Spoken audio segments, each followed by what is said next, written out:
Welcome, welcome. This is Agency Life. My name is Clodagh Higgins, and today we have from Revenue Rover, Eric Pratt. Welcome, Eric. Hi, thank you. Really good to have you on here. You have a fantastic story, and we've talked many times, so I'm delighted to be able to share this with the audience. You have a very a long history, coming into your 10 years right now, and transitioning from sales to your agency. Tell us a bit about that backstory. Yeah, we just had our 10-year anniversary here, first of the year. So flashing back before that, I was a career sales guy with a marketing degree in sales management for a long time, corporate world type of stuff, about 13 years, and then really was spurred towards becoming an agency just out of, pretty much just pain I was feeling working in the corporate world, honestly. Lots of travel, lots of corporate red tape and frustration and stuff like that. So I was looking for another opportunity. It was actually the former owner of the company I worked for that came to me one day and asked me what my goals were. And the two of us came up with a concept for Revenue Rover. That concept originally was, we were both sales executives basically, and our observation was that every company needed sales, and why don't we start a sales agency? Oh, wow. So Revenue Rover initially was basically what we would consider today to be like an outbound sales agency. We had clients that we ran their entire sales cycle from lead gen all the way through contract, literally carried clients' business cards as we were representing their sales. And that was really the start of Revenue Rover in 2009. Wow, that's amazing. So it came in, that's a very unusual entry into this world through the sales door. Most people are coming in through the marketing door. Do you feel it helped you a lot with the business coming in that way? Yeah, I guess initially when we discovered HubSpot in 2012 and became a HubSpot partner, I felt like it was a pretty big deficit. Like I was largely learning from zero, right? Like I didn't know what a CTA was. I didn't know how landing pages worked, right? Like all that stuff. I had heavy sort of educational gap on that side. But certainly as far as like us as an agency being able to acquire new clients, knowing how to sell helps, right? It definitely does. It's a big gap with agencies. There's plenty of marketing guys out there who love CTAs who can make them in their sleep, but are afraid to pick up the phone or do some sales calls. Yeah, for sure. You can't be afraid of the phone in this business. That's something I certainly preach to all of our employees too. It's like, how do we handle this? How do we handle this? Have you tried picking up the phone yet? If you haven't, why don't you start there? Wow. Yeah. a new skill, isn't it? To get people to do that phone conversations or the face-to-face. Novel concept for a millennial. Yeah, that's one of the big challenges we have, is just training them on things I think that we took for granted growing up. Our age demographic is a big challenge, but we can help them overcome that fear. Cool. So recently I just noticed you guys won a Clutch Award. Do you want to tell me what was involved in that? Because it was very vague on your Instagram account. Yeah, I try to be vague sometimes on Instagram. Clutch is a directory. It's a directory that's really built for digital agencies and IT related agencies or firms. Right. We've had a presence on Clutch for several years. It's been a great tool for us for a number of reasons. Certainly, from like a review standpoint and an industry credibility standpoint, it's been really strong. But we've also found it to be a fantastic recruiting tool. A lot of candidates find us through Clutch, which was a little bit, I guess, just unexpected, right? The award itself is the way Clutch does their awards and the way they do their reviews is pretty cool. They dig in pretty deep on a lot of different points. They literally interview people leaving reviews, so it's pretty quantitative, and they basically summarize all that quantitative data that they get from those reviews, and they rank you by categories and areas of service and stuff like that. Nice. And so that award was called the Clutch 1000, which is just like a top 1,000 digital agencies in the world that for me, it's a cool award because it's a little bit more quantitative. I think there's a lot of awards that are, do you want to buy the award or not? Right, yeah. So to be able to earn an award rather than buy an award is one of those parameters that I like to look for, just in sort of credibility and pride behind it, you know? Yeah, I think that's a really good point to just, a lot of people know that in the industry, as especially when we're in it, and it's all about buying the tables and making the big event and the night itself and the sponsorship. So awards that are earned are definitely better. And I know a lot of people would think, is there any point? But like you said, from the recruitment side of things, which is a huge challenge for agencies, having awards could be important to that person who's looking to join your company. Yeah, certainly it's validating. It's a credibility mark. You know, that's never like the perfect recipe or the total solution. Mm-hmm. But I think the idea of spreading yourselves very widely and very credibly across the internet so that you get found in more places, and when people find you, they like what they see, like that sort of mentality works for prospects as well as it works for candidates, right? Like I think some people get a little bit of tunnel vision and they think they got to do all these things to be able to win better and bigger clients. But that's also a great way to win hungrier and more driven and higher quality employees too. Yeah.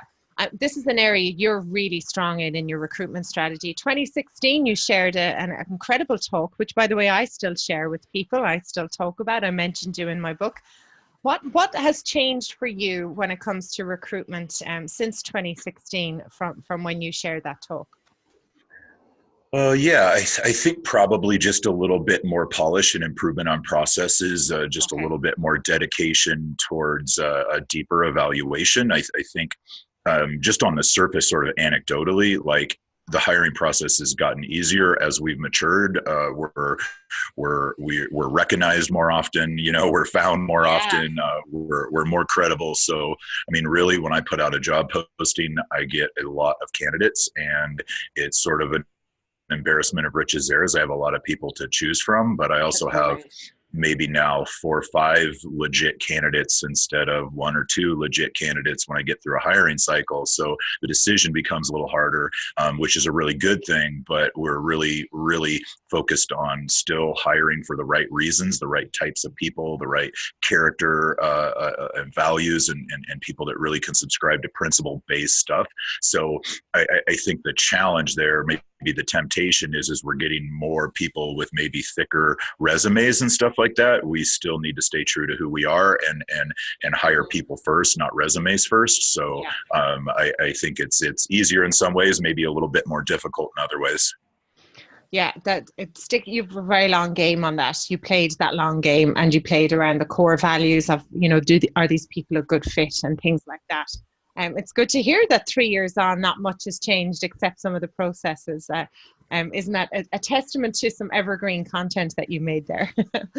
I'm really keen to talk to you about one of the comments that you made. For us in Europe, like, and I give this estimate, but maybe you can even refine it, because I do know that you have relationships with agencies over this side of the pond.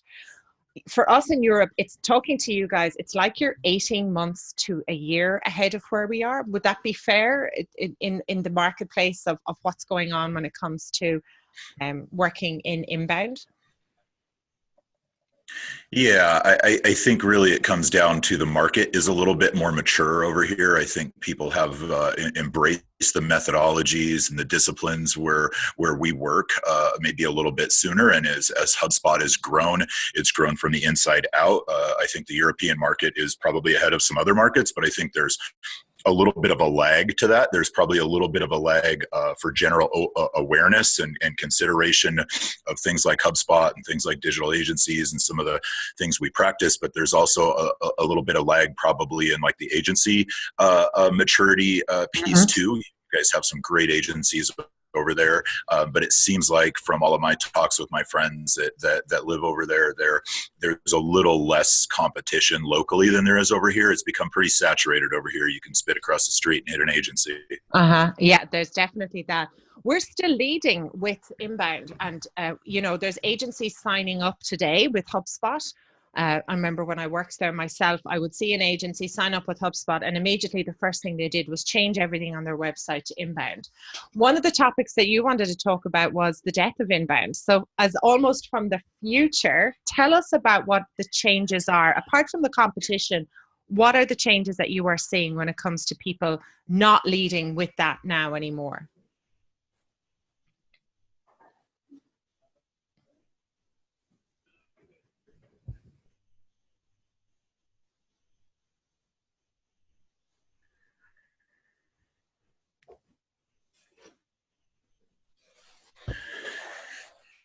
Yeah, so I by death of inbound, I guess what I mean by that is I think that the space we play in has matured beyond what I would call like the ABCs of inbound. Yeah. Like what we do now as an agency is so much different than what we did 3, 4, 5 years ago as an agency. A lot of that has to do with the maturity of the marketplace. It has to do with consumer behavior. It has to do with changes and shifts and growth of software stacks like HubSpot, these other tool sets that are coming on board. Like the whole thing is leveling up. And I think to me, inbound doesn't really encapsulate what it takes to compete and win online.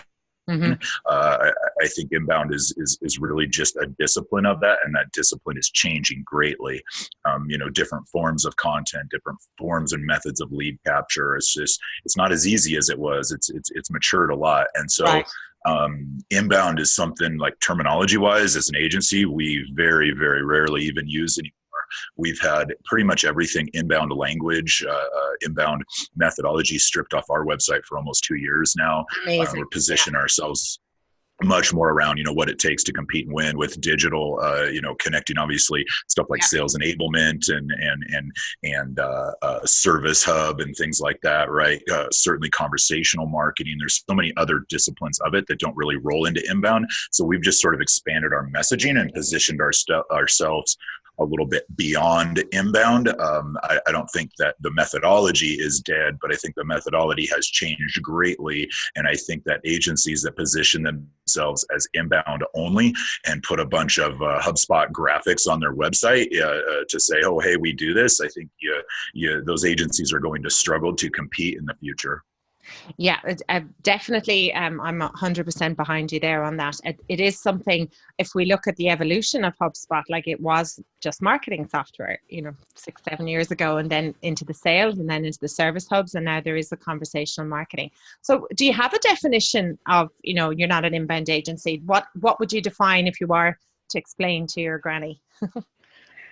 Yeah, that's something I'm still trying to get a grip on as far as exactly how we message it. It's a little bit of total digital. It's a little bit of growth stack. A lot of what we sell is really a growth stack, like a totally connected digital growth strategy that includes elements of web and sales and marketing, from content marketing to conversational marketing. There's certainly stuff like video baked in there and bots and AI driven shit and all kinds of stuff going on. So to try to name that a single service, I think is really difficult. So to me, it's a total approach to competing online and for our clients, for businesses out there. Like I think at this point, everybody pretty much realizes that it's not really optional, but they also don't really know how to do it exactly. And what is it to your point. So really defining the job to be done for me is a little bit different with every client we talk to, every prospect we talk to. It's really understanding who they are, where they're at, what they're trying to do. Of course, the general GPCT stuff and being very goal oriented. But it's really about assessing systems and baselines and coming up with strategies and the sort of the exact same thing, 8 blog articles, 3 emails, 1 piece of premium content, a landing page, thank you page type of ongoing execution. Like what we found a long time ago as an agency, it was doing the exact same thing in repetitive manner month by month by month was not the way to win. And as your systems grow, as your assets grow, your collateral grows, you're able to do more and more things. I think in total, it's just a big ass arms race. Like you're trying to weaponize, you're trying to weaponize in a very targeted manner. But it seems like the companies that are winning in online have very, very complex, robust, deep system assets built, right? And so they sort of have an answer for everything. They've got an asset for everything. They can answer every question. They can overcome every objection. They're found all over the place, and they look really good when they're found there. And to me, that's a better recipe to win. But you got to start somewhere. And some people are just very, very antiquated. They've got a lot of legacy technology. They really don't have the tool sets to compete. And so as an agency, a lot of what we do on the front side is come in and help them get all the right assets in place and build a proper foundation, build the total connected system for sales and marketing to work together so that that data can flow through successfully. Yeah, I love the terminology totally connected, because it does lead to a lot of change management style of communication. Like, you're in this 10 years, you've seen the latest MarTech, 6,800 pieces of software that are out there. That does not scare us, because we were around 10 years ago when that was 70 pieces of software. and having been immersed in that, not that we know every single one, but we know the groups of them and what they were. It's not helping customers to navigate that technology in a way that's going to get them results. It will be a challenge for us to come up with a new name, but I think if we can explain it properly, focus on the challenges that people have and take it from there, it is very powerful.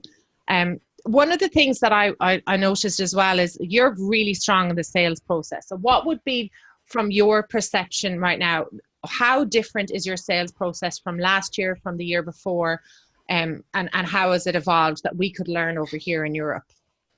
Yeah, I'll tell you, our process really hasn't changed. It's really about deep exploration on the front side, right? Like, I think the biggest thing that's changed for us as an agency is we don't have to hunt. We do no prospecting. We do no outbound anything. We don't do any advertising. Like, we've built the funnel and the opportunities come to us. So it's a fantastic position to be in, where opportunities are coming to you looking for help and looking for your advice. I think that puts you in a really big position of power. You don't really have to convince anyone of anything. You don't have to convince them to listen to you. You don't have to convince them that you're credible. They've already sort of crossed a lot of those boxes before they get to a conversation. So we get to just jump in with deep exploration.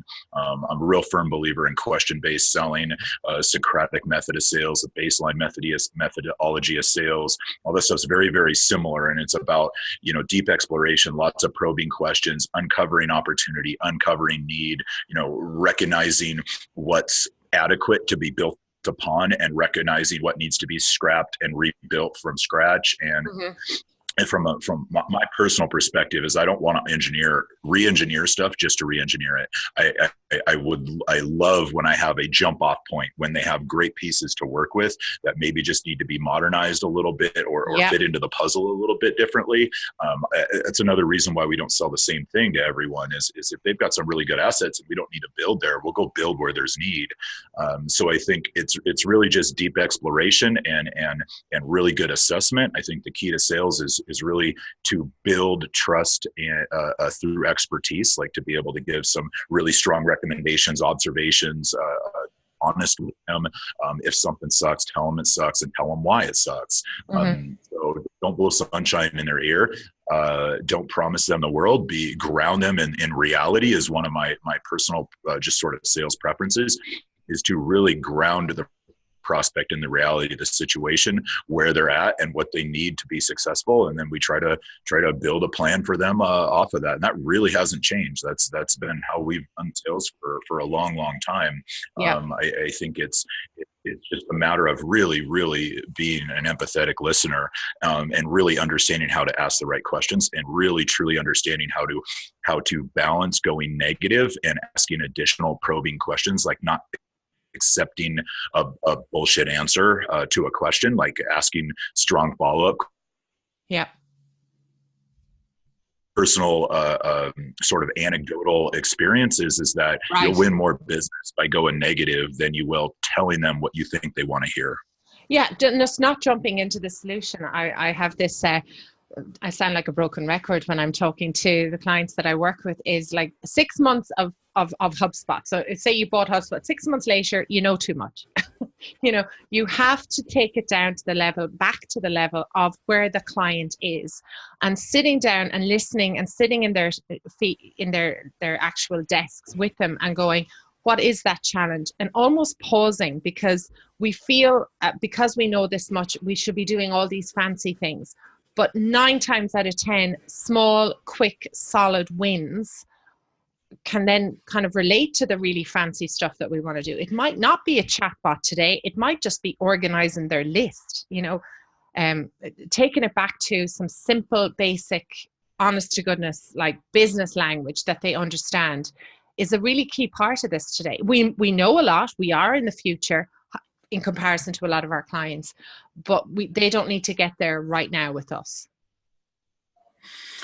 Yeah, that's I think one of the trickiest things when you start a new relationship and everything we do, especially if you're really running a lot of heavy stuff, if you're doing heavy system build and stuff like that, the foundation just isn't right. That stuff takes a long time to get off the ground. It's heavy lifting. And a lot of times I think people get cold feet, right? Like they pull the plug before they see things really come to fruition. So I think to your point, it's critical that you focus on some quick wins to earn some trust and earn some confidence. You got to be able to build a really, really heavy, robust system for scale and for the future, but you also have to be able to produce some early wins that really build trust and confidence in what you're doing. And it's really hard to say, hey, just hold up, second year is going to be great. Just, just be patient with me for the first 12 months. Right. 3 months in, you haven't even launched a system and they're complaining about leads. Well, you really haven't done a very good job of setting expectations if that's the case. But at the same time, I think it's really important for agencies to look inward. I know that's something we really, really have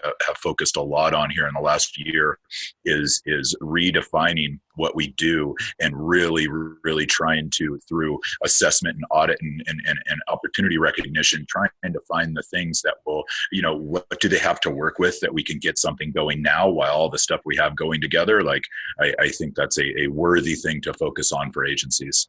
Yeah, absolutely 100%. And speaking of what you do with this footprint that you have, that you said that all these leads are coming, is that because of the early work that you did with your own marketing, or is there anything in particular? Are you constantly putting out content? Is there something, agencies should be doing today to be in your position in 2 to 3 years' time? Yeah. So first part of your question, it's absolutely not what we did in the early days. I would say most of the stuff we did in the early days probably helps us. Like, I hope people don't find some of that stuff if it is still published. Like, it took us a while to get our own. Don't dig. Yeah, no, I really think what's helped us as an agency along there is we certainly eat our own dog food. Like we do all of this stuff. We bust our asses to build assets and resources, whether they're building client success stories. That's been something that really we started to focus on more along like the HubSpot awards and stuff like that. Really telling compelling stories about, really capturing the production of what we did with clients in different cases. So we spend a lot of time on that stuff.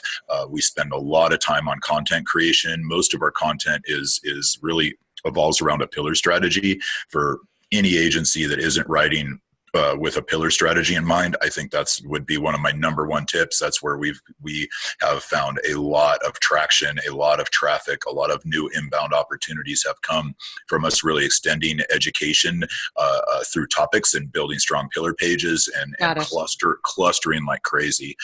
Everybody in our agency writes. It doesn't matter what your job role is, what your title is. We try to put out 20, 25 articles a month. Wow. And we're writing on all kinds of different topics, right? So if everybody can put out an article every other month, we can hit those type of numbers. So it's not too much of a burden on any one individual. So we crowdsource a lot of our own stuff. We don't even have a dedicated marketer, which would be a mistake. But I think that it's very difficult for one person to carry all that weight. And I really want to drive subject matter expertise from my actual experts, not somebody else regurgitating it. So if I can get my creative director to write about something that she's passionate about and something that fits in the workplace, I think that's better than having a general marketer write that piece.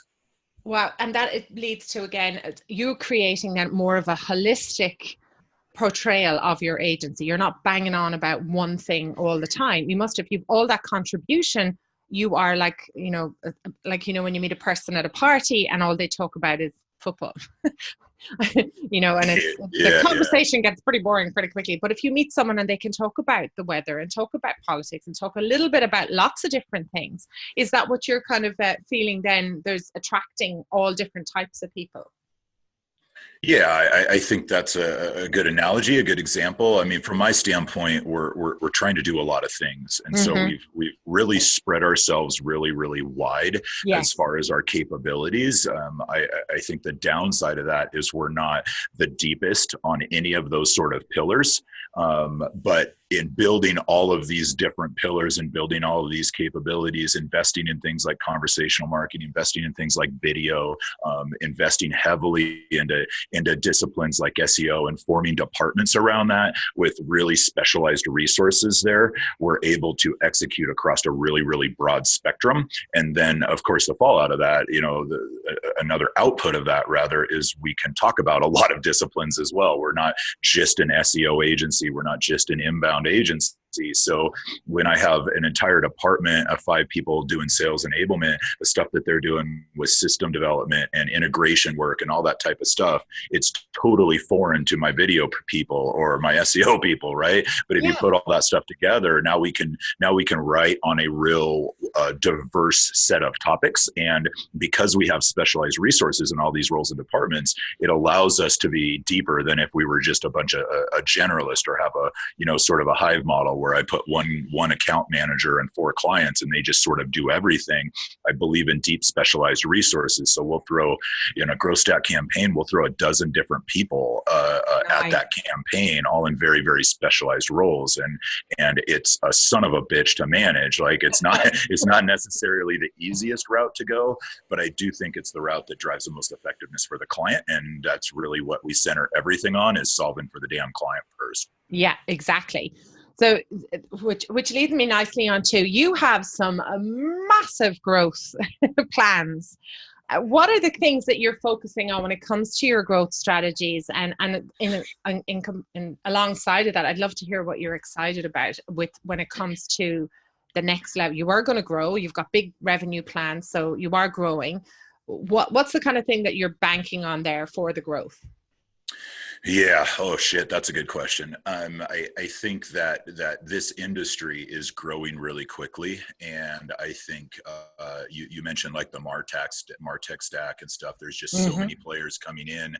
HubSpot is maturing and going upstream and increasing their capabilities and their software so fast. And I think there's this big, I see a trend, a movement as HubSpot goes upstream, that they need more agencies to go upstream as well. Yes. I know we've talked a little bit about like Avidly Group and stuff like that. I think part of our growth plans has to be a little bit bigger than organic growth. We've grown very quickly, to your point, 141% growth over 3 years. We grew 50% last year as well.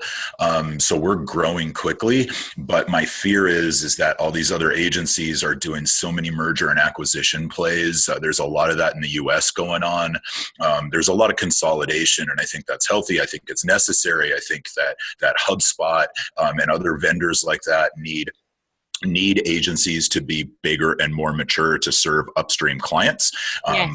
My big fear is that the top sort of pulls away from us, right? Like that organic growth at 30, 40, 50% isn't fast enough to compete with massive global merger and acquisition and stuff like that. So I think strategic merger and acquisition is certainly part of our roadmap. We're looking for people with like minds that want to go in and want to grow and want to, solve complex problems for big ass clients. And that's really as simple as it is we just keep wanting to get bigger and better at what we do.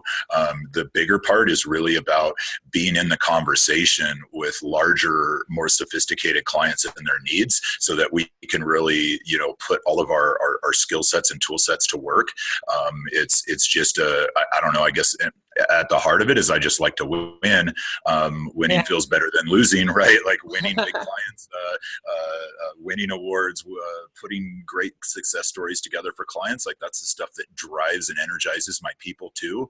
My people want growth. They want opportunity. So if we stay where you are, the opportunity really doesn't change. So it's founded in we have to grow if we want to win, and if we want to sort of unlock opportunity for all of the people that have helped us build what we built so far.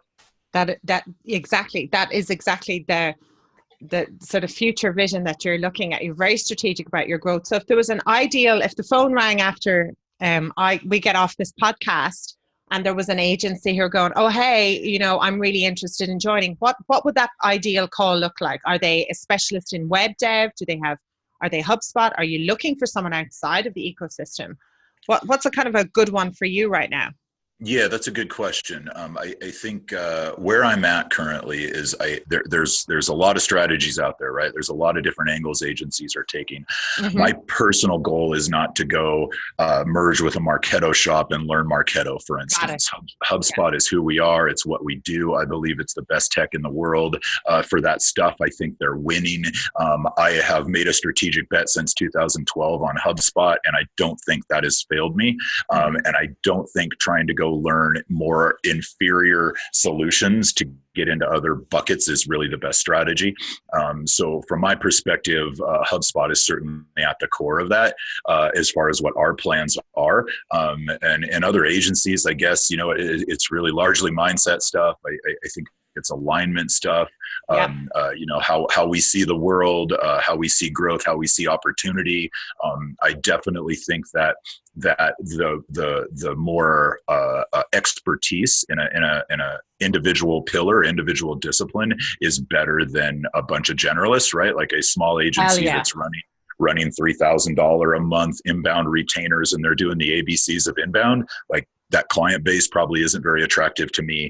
Those resources probably aren't as attractive to me as someone who is deeply specialized. And honestly, I really don't give a shit if they're heavy into development or heavy into web, or they're fantastic at branding, or they're, you know, a video shop. Like, all of those different strengths can be built upon. And if it's an element that is necessary to compete and win at digital, then that's a pretty good box to check right there. I do think, to your earlier point about like emerging markets and stuff like that, it's good to win a big picture on a global scale. I would probably prefer to talk to an agency that isn't in Golden, Colorado, where we are, right? Like, it's not a local vision at all. So location is certainly part of that. That's I guess my thought is that that's a little bit more wide open. It's not like I have decided I have to get a dev shop and I need exactly this, right? Like, I think you stop yourself from maybe evaluating some really good opportunities, just like a job candidate. I was going to say, it sounds similar to your recruitment process. You're like, totally. That chemistry. That's exactly a lot of how Avidly has happened. A lot of click, a lot of chemistry. Generally, so you'll be looking forward to the upcoming HubSpot Partner Day. Yeah, I mean, honestly, I've looked forward to HubSpot Partner Day since 2013. One of the things that I really, really believe in is just like the law of abundance. I believe that you make yourself better through relationships and learning and stuff. I've learned so much from other HubSpot partners. So much of who our agency is today has been built on a lot of late night conversations at Partner Day or inbound and stuff like that with other agency owners. So I really, really try to just extend myself in that. Like, my mindset is to give first without expectation in return. Right, just to try to be fun to hang out with, and try to make as many friends as you can, and try to learn as much as you can. So I really, really value. That's one of my favorite things about HubSpot is the community they've built. And the opportunity I have to rub shoulders with a bunch of people that are a hell of a lot smarter than me.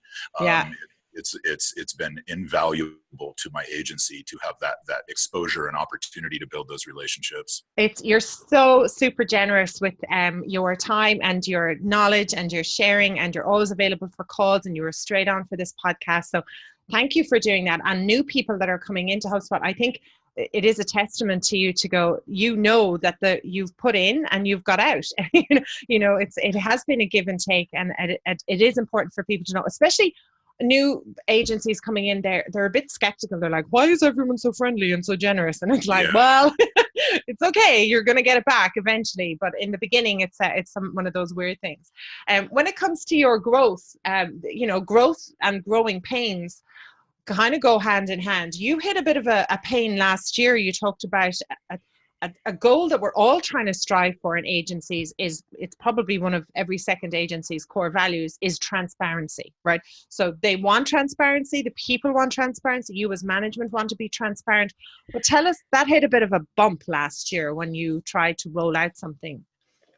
Yeah, I think if I remember right, there's a section in your book, A Happy and Oh, Healthy Digital Agency, thank uh, you. which is fantastic. I highly recommend that. If you're a new Oh, agency, like basically who I'm talking to right now with that question, thank you. I would absolutely spend whatever it is, $14 on that book and read it right away. Soon to be Um, an Audible, Eric, but there you go. Audible, we'll I'm a big stop. fan We'll of stop that. now. Audible Yeah. is how I do my book reading. Yes. So anyway, I think the the the idea of balancing transparency is something you talk about in your book. Like you want to Yes. be transparent, but not too transparent. My experience there is I'm overly transparent, probably perhaps transparent to a fault. I think that's one of the things that my people really love and respect about me is I'm a straight shooter and I tell them how it is. And I mean, we disclose our financials every month. It's all part of our goal setting and our alignment system. So we're a fully transparent agency overall. And I am a confident risk taker and I make decisions quickly. And I share those decisions with the agency. So Right. one of the things we realized maybe about a year ago, 9 months ago, was that we just wanted to make some changes to our structure and how we specialized and roles and stuff like that. And I really rolled that out quickly, hard, Right. maybe bluntly. I introduced a lot of change really, really quickly. And I don't know if I, in retrospect, maybe spent enough time laying the foundation for that, or maybe it was follow up, or maybe it was, not quite casting the vision of it completely for every individual. So I think it just scared some people. I think there was a little bit more cleanup duty on the fear of change than normal. But that's also a huge part of our culture. It's a huge part of our hiring process. Like I if you know. if you're not adept to change, you're not in the right place, right? Like we have to change to survive. It's 100%. a continuum. It's a continual change model. One of the things we really work through there now, really in disciplined fashion as an agency, is change management and how you go through the zones of disruption and the zone of change and how all that works. We've got some really cool curriculum around that we do ongoing training and stuff with, so people understand when you introduce change, it's going to be a step backwards in the short term, but the idea is that we can take 2, 3, 4, 5 steps forward with that change. Hmm. So getting people to understand why we're changing, what the desired end in mind is of that change, how it affects individuals, how it affects clients, how it affects communication and execution. Like that's a spider web, right? And Uh-huh. it's complex. So I think my learning lesson there was, don't take the change too lightly, or Yeah. don't under communicate the need for change and the responsibility that certainly the executive level of an agency holds in change. Change can be a disaster or it can be a huge positive, and the difference is sort of how you execute it, communicate it. And I think I was maybe just a little bit too transparent too fast in that one example. In hindsight, is there a couple of tips that you would have gone, you know what, I would have done that differently? Was it something like more one-to-ones, less group? Or is there anything kind of hindsight you would think about? Yeah, it's interesting because the one-on-ones are really tricky. You tell one person about change and then that starts sort of rumoring Yeah. around the agency and stuff. So I'm a firm believer in rolling out change to the group in whole first, even if it Hmm. doesn't affect anybody in the group. But Yeah. I do think, to your point, really swift one-on-ones with the people that Right. are most affected by change. For instance, we just went through probably an even bigger change model here just a couple months ago coming into end of the year. And we took a lot more time to lay groundwork on the front side. We involved a lot more people. We built some tactical teams to really dig in with, really pulling in the people that were going to be affected and having them participate more in structuring what that change would look like. Yeah. We do a lot of like start stop exercises, what's wrong, what's right exercises, and really T-chart out a lot of pluses and minuses. So a Mhm. lot of prep on the front side, and then really making sure you structure the resources and answer all the questions that come up with that change. The more you can do that stuff on the front side and the faster you can address it out the backside, like truly having a rollout plan, not just making change and saying, we'll figure out how to do that shit later. Yeah. Yeah. So a little bit more intention on some of that stuff on the front and backside, I think, is very helpful. Perfect. I think some really good tips there. You've also got some great tips when it comes to, this is agency life. This is a personal choice, because as we all know, we could all be off doing lots of different things. We could be working for the man, we could be doing loads of things. But when it comes to running an agency, there's a lot to balance. And one thing I asked you about managing your personal habits, you like what do you do on a daily basis? And you mentioned something about 30-10 is an agency discipline that you have found helpful in your daily routine. Can you tell me a bit more about that? I've never heard of it. Sure. So we take planning pretty seriously. I hate being in a reactive setting where everything is smoke and fire and people are running around like crazy, racing on deadlines. Like, we don't have a culture of that. That's not how we do things. So the way to stay away from that, in my opinion, is to be really, really disciplined and intentional with your planning. The basic discipline that every employee adheres to is something we talk about through the interviewing process. Organizational skills and time management and things like that are part of our hiring criteria as well. We need very, very organized, detail-oriented people that are willing to plan and willing to embrace this methodology. And then we have a lot of resources around that on how they can actually build their plans and plan their time. The discipline comes from a curriculum called the 5 Choices. Okay. And really, it's about effective planning. And with effective planning, the discipline is 30 and 10, 30 minutes a week, 10 minutes a day. The idea is that every single employee at the agency goes into Monday morning with their entire week planned. And so that's your 30 minutes, is to spend 30 minutes like this Friday or over the weekend or whatever. Sunday night or something. To plan your Sunday night generally works well for me. That's when I do my planning, is me too, after dinner on Sunday. Like that. So now I go into Monday with my entire week planned, and I spend 10 minutes getting my shit together. What do I have? What are my appointments? What are my calls? What are my internal meetings? What do I need to get done today? Do I got to get a proposal out of door? Do I got to get my financials done? Right? Like, get a real good grip of that. I like to schedule proactive block of time for different roles that I have, whether it be sales or marketing or financial stuff. I try to pre-plan all of that time. All of my production people try to pre-plan their time, what client, what task, what deliverable they're working on. And then, of course, life is what happens to you while you're making other plans, is the adage. Like, your plan changes. Like, my calendar never stays the same as what I built on Sunday night for the entire week. New stuff comes in, and where do I got to move it? But having all of my stuff planned out allows me to understand what I'm scheduling over, what I'm moving. We always really try to proactively schedule time on what we call Q2 stuff. It's important, but it's not urgent, like working on the business instead of in the business type of stuff. Sometimes I have a 3-hour block for that, on Thursday when I go into my week, and sometimes that gets completely eaten up by urgent stuff, but I at least know what I'm pushing. And sometimes I'll choose to push that stuff to late at night and do it while other people are sleeping. Sometimes I'll push it into the next week or another day or whatever. But that discipline of planning and setting your plan on what you want to accomplish based on your job roles and your task list and your deliverables. If the entire agency does that in a very disciplined fashion, we have really huge visibility into what we have coming up. And if something comes in that's too hot and it's going to press other deadlines, then we are very, very quickly able to have prioritization discussions, bring extra resources in from other places, that type of stuff. Incredible. The scheduling everything is a theme that you have into your personal life as well. You've got 2 very busy boys. They're involved in sports. Which sports are they involved in? Oh man, my kids are crazy. I have 2 boys, 13 and 11.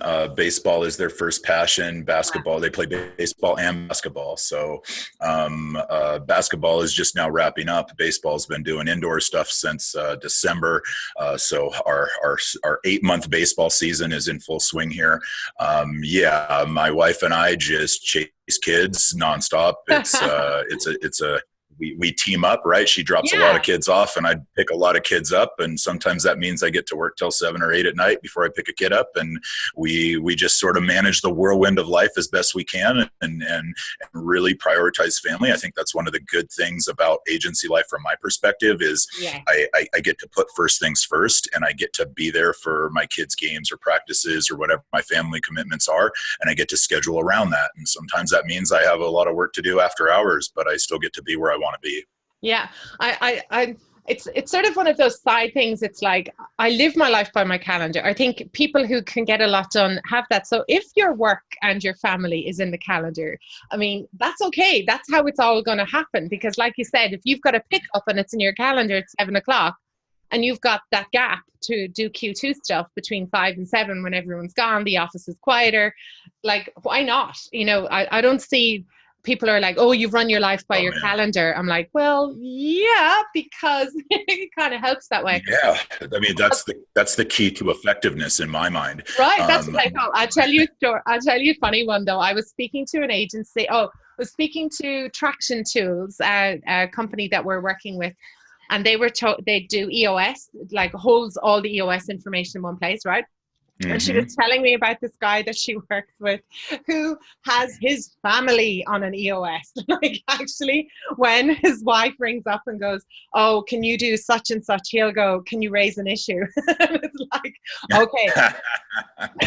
I was like, can you imagine that on their fridge? It's probably like, okay, that's kind of taking it to another level. But hey, you know, whatever is going to work for I can totally respect that. I think that, you know, if you think about that, to run your family in a disciplined fashion probably allows you to have more enrichment, right? Like my wife learned a long time ago, if it doesn't get on my calendar, I won't be there.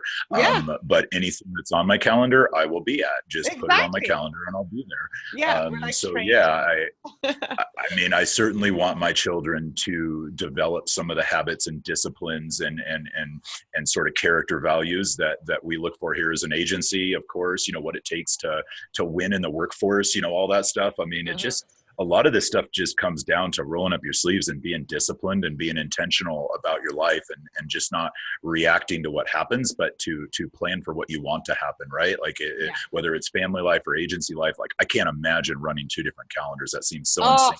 I know, like, imagine. Like, am I worried about hiding the fact that I have a doctor appointment? Like, make it a private appointment if you're worried about somebody else reading it. Like, come on, guys, let's get after it. It is. It's all one. It is all one.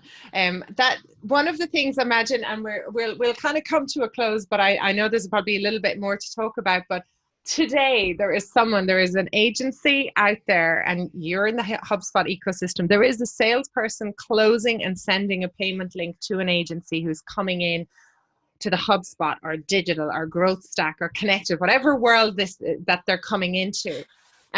This is, you gave some really strong advice, but can I tell you, it's not just for new agencies. It is very much, definitely put it on your track as a new agency, but existing agency. I was having the conversation today about the importance of leadership training. So many people I talk to are going, I guess they talk to me and they go, well, I've never been trained in this. And I guess it's something I didn't even think about, because maybe I am a born leader or leadership comes naturally to me, or I might have read a few books, but it only dawned on me today, oh my God, I didn't realize that a lot of agencies and agencies owners don't feel that they're skilled in leadership. So you talked about some serious leadership training as being a priority.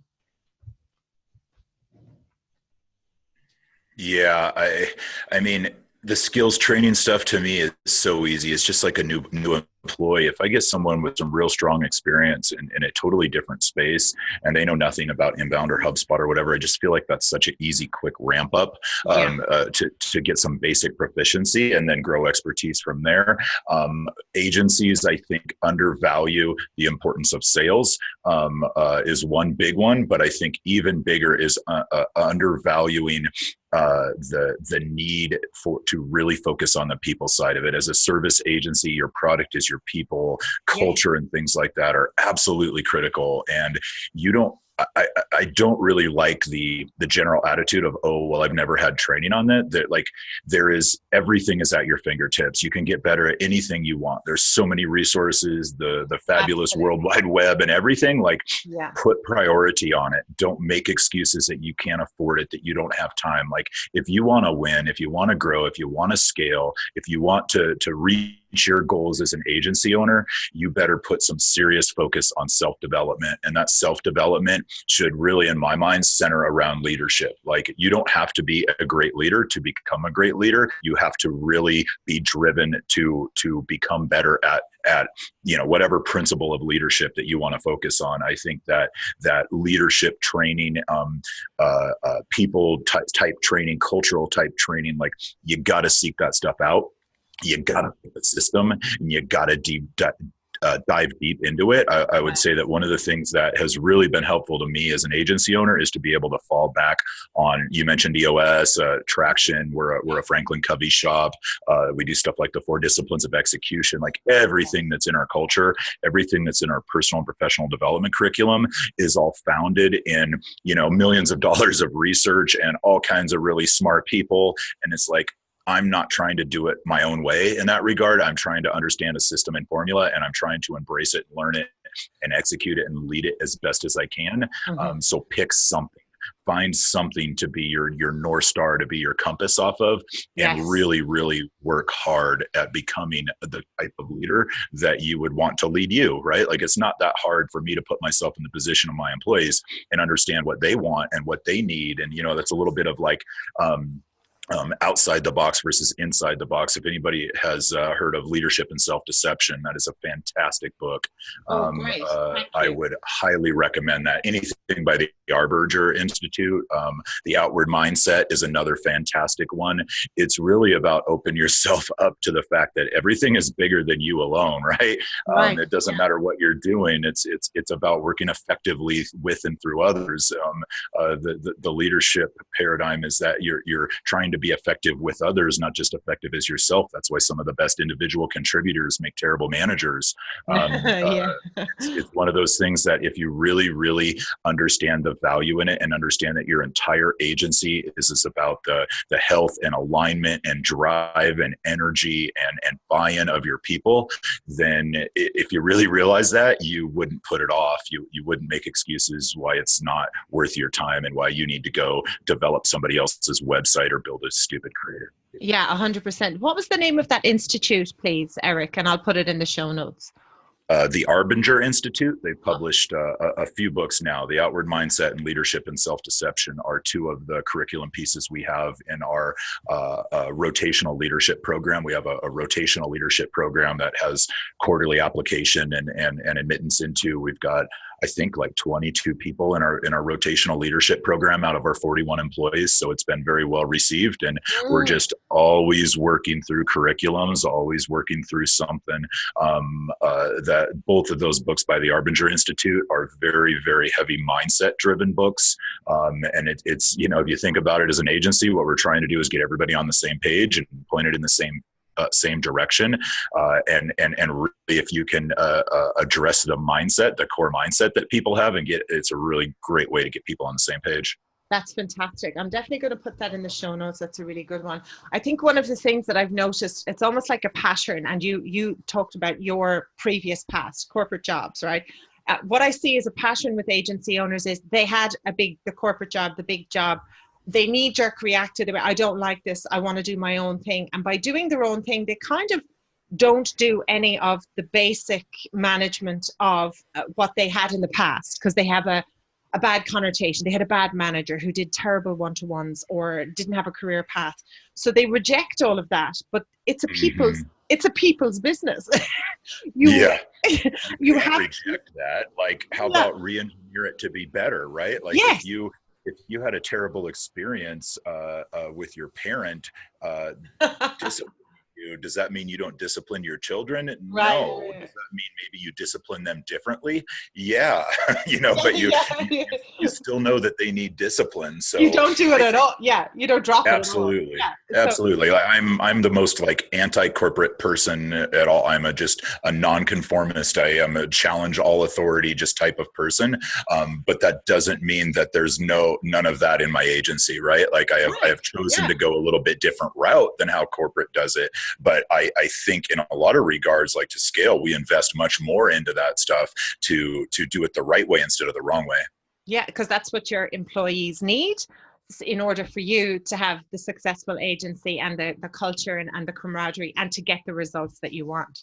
It has to be done, but you can do it your way. I love that. Well, Eric, this has been fantastic. I really, really appreciate you taking the time to talk and share with us. And I look forward to seeing you very, very soon. Thank you very much for appearing on Agency Life podcast. I will sign off right now. Absolutely. My pleasure. Thank you so much, and see you really, really soon, everybody. All right. Take care, all.